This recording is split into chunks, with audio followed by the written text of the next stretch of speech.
come and go, new models come and go, questionnaire surveys. So there was some apprehension to begin with, but I think once staff started seeing the value of the PAM tool for themselves in terms of working with the patient, then reviewing them, and then getting that second questionnaire that came back with a higher level and a higher score, that then showed the staff themselves that the work that they were doing was having an impact on the person, and gave us a way to measure that, whereas in previous years we haven't had that, particularly in the third sector. Simply, PAM works. I think it takes time to embed. I think it takes time to bring it to a standard where it's working routinely and benefits all parties, so obviously the organisation delivering and the patient. But from our own learning, we use all of the research, we use all of the training tools that were available to us. We had to implement things as we went in stages, so we couldn't just throw the baby out with the bathwater. It was a case of, this is our new model, we'll implement it, we'll get to know it, we'll understand it. But once you start seeing the value in it for yourself, it's almost self-explanatory. You can see the quality of the work that you put in reflected in the PAM scores.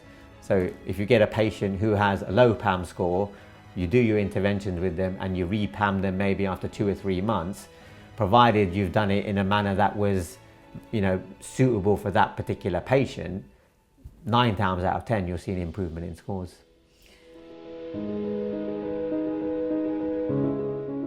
Really, I thought it's a waste of time until I started using it myself.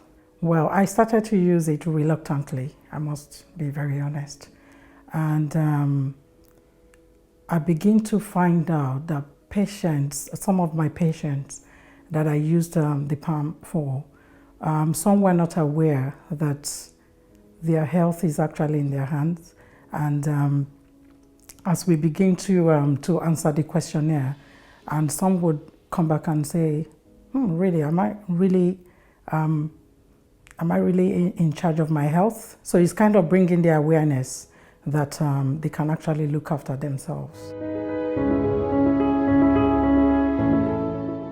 How PAMS has helped me to see that my patients is, they're improving. I'm even if it's not improving, it's declining, then I'm able to pick it up quickly and find another way, maybe change the care plan or change my approach into helping them. So it's giving me great joy to see that, patients are, I'm able to empower my patient by using PAM, and also for them to be able to self-care and realizing that their health is actually in their hands. So it gives me great joy. I think personally, I just feel that we were doing what we thought was best for the patient, and it wasn't necessarily what they needed or wanted, but they wouldn't necessarily kind of say, oh no, that's not quite appropriate for me, that's too much or too little information for what I need to have.